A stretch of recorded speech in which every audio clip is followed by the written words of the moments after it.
अस्मत्कुरुसमारम्भां यतिशेखरमध्यमां लक्ष्मीवल्लभपर्यन्तां वन्दे गुरुपरम्पराम् ஆழ்வார்கள் வாழி அருளிச் செயல் வாழி தாழ்வாதுமில் குறவர்தாம் வாழி ஏழ்வாறு முய்ய அவர்களுரைத்தவைகள்தாம் வாழி செய்யமறை தன்னுடனே சேர்ந்து அகலகில்லே நிறையுமென் அலர்மேல் மங்கை உரை மார்பா நிகரில் புகழாய் உலகம் உன்னுடையாய் என்னையாழ்வானே நிகரிலமரர் முனிக்கணங்கள் விரும்பும் திருவேங்கடத்தானே புகழொன்னில்லா வடியேன் உன்னடிக்கீழமர்ந்து புகுந்தேனே அகில புவன ஜன்மஸ்தேம பங்காதிலீலே வினத விவிதபூத உராத ரக்ஷைகதீக்ஷே ஸ்ருதிசரசி விதீப்தே பிரம்மணி ஸ்ரீனிவாசே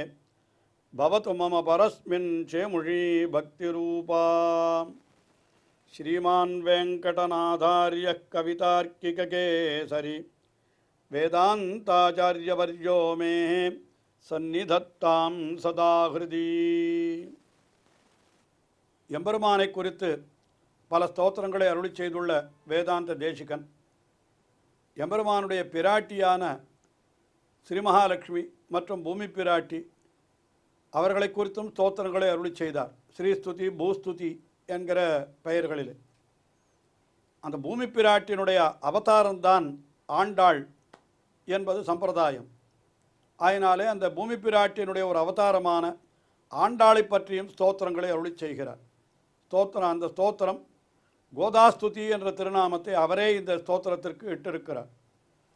அதாவது ஆண்டாளுக்கு தமிழிலே கோதை என்று பெயர் உண்டாகினாலே அதை வடமொழியிலே கோதா என்று கொண்டு அவளை கோதாஸ்துதி என்று அப்படி அருளி செய்கிறார். தமிழிலே கோதை என்கிற சொல்லுக்கு மாலை என்று பொருள் இருந்தாலும் வடமொழியிலே கோதா என்கிற சொல்லுக்கு வாக்குகளை கொடுப்பவள், நல்ல வார்த்தைகளை கொடுப்பவள் என்று அப்படி பொருளாகிறது. இப்படி ஆண்டாளை பற்றி ஸ்தோத்திரத்தை அருளி செய்கிற பொழுது அவளுடைய அருளாலே தான் எல்லோரும் நல்ல கவிகளாய் திகழ்கிறார்கள் என்று அவளை கொண்டாடினவர். இப்பொழுது அந்த ஆண்டாளினுடைய பெருமையை வேறு விதமாக தெரிவிக்கிறார். ஆறாவது ஸ்லோகத்தில் என்ன தெரிவிக்கிறார் என்றால், உலகத்திலே பல நதிகள் இருக்கின்றன. முக்கியமாக நம்முடைய பாரத தேசத்திலே பலவிதமான நதிகள் இருக்கின்றன. அந்த நதிகள் அத்தனையும் புண்ணிய நதிகள் என்று கொண்டாடப்படுகின்றன. அதாவது சோனா, துங்கபத்ரா, சரஸ்வதி என்று இப்படிப்பட்ட பல நதிகள், கோதாவரி, நர்மதா என்றெல்லாம் நதிகள், பல நதிகள் இருக்கின்றன. இந்த நதிகளெல்லாம் ஆங்காங்கே இருப்பவர்களுக்கு அதாவது நன்மையை உண்டு பண்ணுகின்றன. இந்த நதிகளிலே நீராடினாலே எல்லோருக்கும் பாவங்களெல்லாம் தொலைகின்றன என்று அப்படியெல்லாம் பெருமை உண்டல்லவா. ஆனால் ஆண்டாள் ஒருத்தியே எப்படி இருக்கிறாள்னு கேட்டால் இத்தனை நதிகளாகவும் இருக்கிறாள். அதனால் அவளுடைய திருவாக்குகளான நீரிலே நாம் நீராடினோமானால் நம்முடைய பாவங்கள் அனைத்தும் தொலைந்துவிடும் என்பதிலே ஐயமே இல்லை. ஆயினாலே இந்த ஆறாவது ஸ்லோகத்திலே பல சொற்கள், இதெல்லாம் ஸ்லேடையாக சொன்ன சொற்கள் என்று சொல்ல வேண்டும். ஸ்லேஷத்திலே வைத்து நீ எப்படி இருக்கிறாய், சோனா நதியாய் இருக்கிறாய், துங்கபத்ரையாய் இருக்கிறாய், சரஸ்வதியாய் இருக்கிறாய், அதே போல பரமபதத்தில் இருக்கக்கூடிய விரஜா நதியாயும் இருக்கிறாய், நர்மதா நதியாயும் இருக்கிறாய் என்று இப்படி ஆண்டாளை அந்த நதிகளோடு ஒப்பிட்டு சொல்லுகிற பொழுது இந்த சொற்களிலே சில தம்முடைய அந்த திறனை காட்டுகிறார்.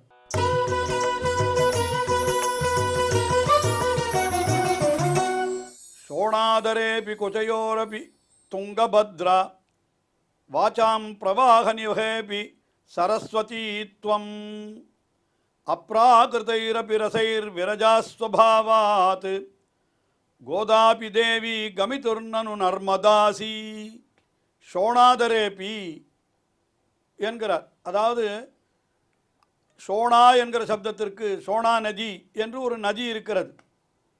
நீ சோணாதரேபி என்னால் சோனா நதியாயும் நீயே இருக்கிறாய் என்று பொருள். ஆனால் இந்த பதங்களுக்கு வேறு பொருளும் உண்டு. அதுதான் நாம் ஸ்லேடை என்று சொல்லுகிறோம். ஸ்லேஷம் எப்படின்னா அதரே சோனா அபி, அதரம் என்னால் அவருடைய அதரம் உதடுகள், அது சோனா அபி செந்நிறமாயிருக்கிறது. ஆயினாலே இவள் செந்நிறமான உதடுகளை உடையவளாய் இருக்கிறாள். அப்புறம் குச்சயோரபி துங்கபத்ரா, குச்சயோகோ அவளுடைய ஸ்தனங்களை பார்த்தால் அது எப்படி இருக்கிறது என்னால் துங்கபத்ரா அபி, துங்கபத்ரா என்கிறது ஒரு நதியினுடைய பெயர். ஆனால் இங்கே அவருடைய ஸ்தனங்களை சொல்லுகிற பொழுது அது உயர்ந்து மிடுக்குடையவைகளாய் இருக்கின்றன என்று அதை சொன்னார். அதற்கு மேலே வாசாம் பிரவாக நிவகேபி சரஸ்வதித்வம், நீ எப்படி இருக்கிறாய்ன்னு கேட்டால் உன்னுடைய வாக்குகள் இருக்கிறதே அது எப்படி இருக்கிறது? பிரவாக நிவகே, பெரிய கூட்டத்தோடு பொழிகின்ற வாக்குகள் அது. அந்த வாக்குகளை பார்த்தால் நீ எப்படி இருக்கிறாய் என்னால் சரஸ்வதி தேவியாகவும் இருக்கிறாய். இவள் பேசுகின்ற பேச்சை பார்த்தால், இவளுடைய திருவாக்குகளை பார்த்தால் சரஸ்வதியே வந்து பேசுகிறாளோ, ஏன்னா வாக்குக்கு அதிபதி சரஸ்வதி என்று தானே உலகத்திலே சொல்லுகிறோம். அதனால் நீ எப்படிப்பட்டவளாக இருக்கிறாய்?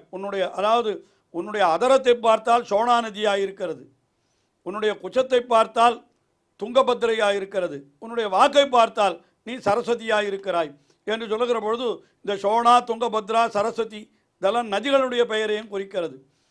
உன்னுடைய வாக்குகளை பார்த்தால் நீ சரஸ்வதியாயும் இருக்கிறாய். அதற்கு மேலே அப்ராகிருதைஹி அபி ரசைஹி விரஜாஸ்வபாவாத், அப்ராகிருதம் என்னால் என்ன? இந்த உலகிற்கு அப்பாற்பட்டதாய், பிரகிருதி சம்பந்தமற்றதாய் பக்தி ரசங்களால் இவள் நிறைந்திருக்கிறபடியினாலே இவள் எப்படி இருக்கிறாள்? விரஜாபி, ரஜோகுணம் அற்றவளாய் இருக்கிறாள். அதாவது நமக்கு உலகத்திலே நாம் பிறந்திருக்கிறோம் என்னால் நமக்கு 3 குணங்கள் உண்டு, முக்குணத்தும் கலந்திருக்கின்றன. ஆனால் நாம் எப்படி இருக்க வேணும்? முக்குணத்து 2வை அகற்றி என்று அந்த ரஜோகுணம் தமோகுணத்தை அகற்றி வெறும் சத்வகுணம் மிக்கவர்களாகவே இருக்க வேண்டும். ஆனால் இவள் ஆண்டாள், அவள் எப்படி இருக்கிறாள்னு கேட்டால் விரஜான விகத ரஜா, அதாவது ரஜோகுணம் அற்றவளாய் இருக்கிறாள். அப்ராகிருத்தம் என்ன அப்படியெல்லாம் சொன்னான். அதை இன்னொரு பொருளாக கொள்ளுகிற பொழுது அப்ராகிருத்தம், பிராகிருத உலகிற்கு அப்பால்பட்டதாக இருக்கக்கூடியதான பரமபதத்தில் இருக்கக்கூடிய விரஜை நதியாகவும் இவளே இருக்கிறாள் என்று சொன்னார். அதற்கு மேலே கமித்ஹு ஸ்வபாவாத் கோதா அபி, நாயகனான எம்பெருமானுக்கு இவள் எப்படி இருக்கிறாள்னா கோதா அபி என்னால் காம் ததாதி, அவனை குறித்து பாசுரங்களை அருளி செய்தாள். எப்படிப்பட்ட பாசுரம் என்னால் திருப்பாவை, நாச்சியார் திருமொழி முதலான பாசுரங்கள்.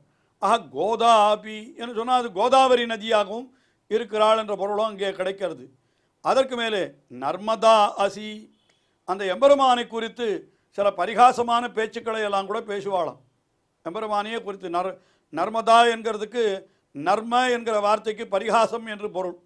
அப்போ நர்மமான வார்த்தைகளை பேசுகிறாள் என்னால் எம்பெருமானை குறித்து பரிகாசமான பேச்சுக்களை பேசியிருக்கிற குறக்கரவசாதோ இருந்தோம் குறுந்திடை கூரைபணியாய், இவள் தன்னை ஒரு கோபிகையாக பாவித்து கொண்டு அவனை பார்த்து இந்த ஆடைகளை எல்லாம் கொடுத்து விடு என்று வேண்டுகிறாள் இல்லையா? வஸ்திராபரணம் என்ற கட்டத்தை இவள் அனுகரிக்கிறாள். அந்த சமயத்தில் தன்னை கோபிகையாக பாவித்து கொண்டு பாசுரம் பாடுகிறாள். அப்படி பாடுகிற பொழுது அந்த எம்பெருமான் கண்ணபிரான் என்ன பண்ணினான்? இவர்களுடைய கோபிகளுடைய வஸ்திரங்களை எல்லாம் அபகரித்து கொண்டு அவன் குருந்த மரத்தின் மேலே ஏறிவிட்டான். அங்கே இருக்கிறான், ஒரு கலையிலிருந்து இன்னொரு கலைக்கு போய் கொண்டிருக்கிறான். உடனே அவனை பார்த்து சொல்லுகிறாள், என்னுடைய வஸ்திரங்களை எல்லாம் கொடுத்து விடு அப்படின்னா. அவன் பதில் சொல்லாமல் ஒரு கலையிலிருந்து இன்னொரு கலைக்கு தாவினானான். உடனே அவனை பார்த்து இவள் என்ன சொல்லக்கூடாதான்? குறக்கரசா அவதரிந்தோம், வா நீ குரங்குகளுக்கெல்லாம் தலைவன் என்பது எனக்கு தெரியும். ஏன்னா குரங்குகள் தானே கலைக்கு கலை தாவும். அதனால் ராமாவதாரத்தில் அந்த குரங்குகளோடு பழகினவன் இல்லையா நீ, அதனால் அதனுடைய சுபாவமே வந்து விட்டது உனக்கு என்று இப்படிப்பட்ட பரிகாச வார்த்தை இன்னும் நிறைய சொல்லி இருக்கிறாள்.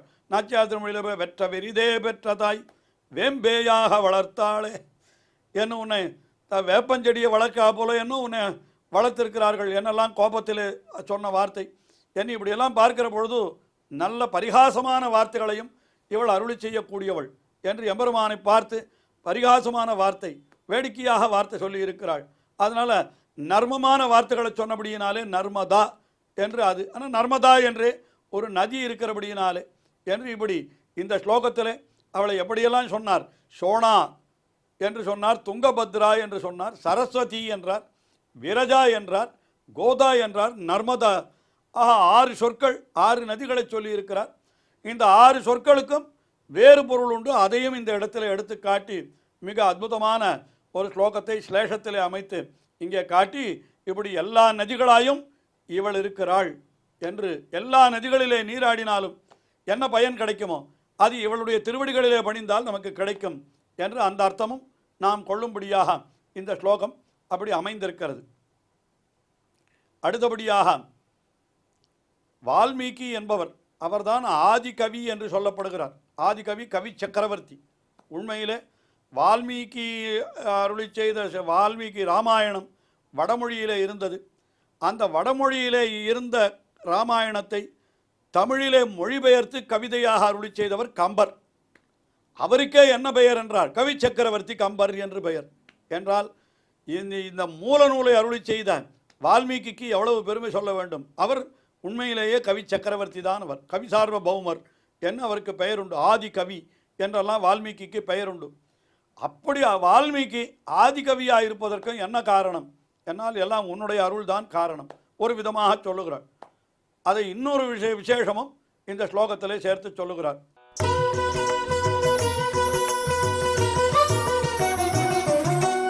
வல்மீகதா ஸ்ரவணதோ வசுதாத்மனஸ்தே ஜாதோ பபூவ சமுனிः கவி சார்வபௌமः கோதே கிமத்புதமிதம் யதமீஸ்வதந்தே வக்த்ராரவிந்த மகரந்த நிபா பிரபந்தாக. வால்மீகி அவர் எங்கிருந்து வந்தார் என்னால் ஒரு மண் புற்றிலிருந்து வெளியில் வந்தார். அதாவது வல்மீகம் என்னால் புற்று, அந்த புற்றிலிருந்து வந்தபடியினாலே வல்மீகாத்து உத்பவா வால்மீகி என்று அந்த வல்மீகத்திலிருந்து வெளியில் வந்தபடியினாலே அவருக்கு வால்மீகின்னு பேர். வேதத்திலே இந்த வல்மீகம் என்ற புற்று என்கிறது பூமி பிராட்டியினுடைய காது என்று சொல்லப்பட்டிருக்கிறது. அப்போ வால்மீகி பூமி பிராட்டினுடைய காதிலிருந்து வெளிப்பட்டவர் என்ற அர்த்தம் கிடைக்கிறது. அதைத்தான் முதல் அரை ஸ்லோகத்தில் சொல்லுகிறார். வல்மீகதா ஸ்ரவணத்தோ வசுதாத்மனஹா தே. இந்த பூமிக்கு அதிபதியாக இருக்கிற பூமி பிராட்டியான உன்னுடைய ஸ்ரவணத்தா வல்மீகதா, உன்னுடைய காதான புற்றிலிருந்து ஜாத்தகா அந்த வால்மீகியானவர் உண்டானார். அப்படி உண்டானவர் என்ன ஆனார்? சபபூவ முனிகி கவி சார்வபௌமஹா. அவர் கவிகளுக்கெல்லாம் உயர்ந்தவராய் சார்வபௌமராய் ஒரு சக்கரவர்த்தியாக ஆனார். உன்னுடைய காதிலிருந்து தோன்றியவரான வால்மீகி சக்கரவர்த்தியானார்னு சொல்கிறார். கவி சக்கரவர்த்தியாக கொண்டாடப்படுகிறார்னு சொன்னார். அப்படின்ற பொழுது உன்னுடைய காதிலிருந்து வந்தவரே கவி சக்கரவர்த்தியாக இருந்தாரானால் உன்னுடைய திருவாக்கிலிருந்து வந்த பாசுரங்கள் எவ்வளவு உயர்ந்தவை, அதை சொல்லவும் வேண்டுமோ என்கிறார். உன்னுடைய வாயிலிருந்து வந்த வார்த்தை, காதிலிருந்து வந்தவரே கவி சக்கரவர்த்தியாக இருந்தால் உன்னுடைய வாயிலிருந்து வந்தவை எப்படிப்பட்ட பாசுரங்கள். அது கோதே கிமத்புதமிதம் யதமி ஸ்வதந்தே. உன்னுடைய வக்ர அரவிந்த மகரந்த நிபா பிரபந்தாக, உன்னுடைய திருப்பவளமாகிற தாமரை, அந்த தாமரையிலிருந்து பெருகின தேன் போல இருக்கக்கூடியதான உன்னுடைய அமீ பிரபந்தாக, உன்னுடைய இந்த பிரபந்தங்கள் மிக மிக இனிமையாக இருக்கின்றன. ஸ்வதந்தே மிக இனிமையாக இருக்கின்றத என்கிறதுல கிமத்புதம் என்ன ஆச்சரியம். உன்னுடைய காதிலிருந்து தோன்றினவரே கவி சார்வபௌமராக இருக்கிற பொழுது நேரே உன்னுடைய திருவாக்கிலிருந்து உதித்த திவ்ய பிரபந்தங்கள். ஒரு திருப்பாவை என்னால் எப்படிப்பட்ட திவ்ய பிரபந்தம் அது? வேதம் அனைத்துக்கும் வித்து என்று கொண்டாடப்படுகின்ற பிரபந்தம் அல்லவா? அதே போல் நாச்சியார் திருமொழி, அது எவ்வளவு இனிமையான பிரபந்தம். இதெல்லாம் என்ன காரணம் என்னால் அது அவளுடைய பெருமை, அது பூமி பிராட்டினுடைய பெருமை. பூமி பிராட்டினுடைய காதிலிருந்து வந்த வால்மீகியே கவி சக்கரவர்த்தியாய் திகழ்கிறார் என்றால் அந்த பூமி பிராட்டியினுடைய அவதாரமான ஆண்டாளுடைய திருவாக்கிலிருந்து வந்த பிரபந்தங்கள் தேனாக இனிக்கின்றன என்பதிலே என்ன ஆச்சரியம். ஒன்றுமே ஆச்சரியமே இல்லை என்று இப்படியாக அந்த ஆண்டாளுடைய பெருமை இந்த ஸ்லோகத்திலே அனுபவித்தார் வேதாந்த தேசிகன். தொடர்ந்து அனுபவிப்போம். ஸ்ரீயக்காந்தாய கல்யாண நிதயேர்த்தினாம் ஸ்ரீவேங்கட நிவாசாய ஸ்ரீனிவாசாய மங்களம். ஸ்ரீமத் சுந்தரஜாமாதிர் முனிமானசவாசினே சர்வலோக நிவாசாய ஸ்ரீனிவாசாய மங்களம்.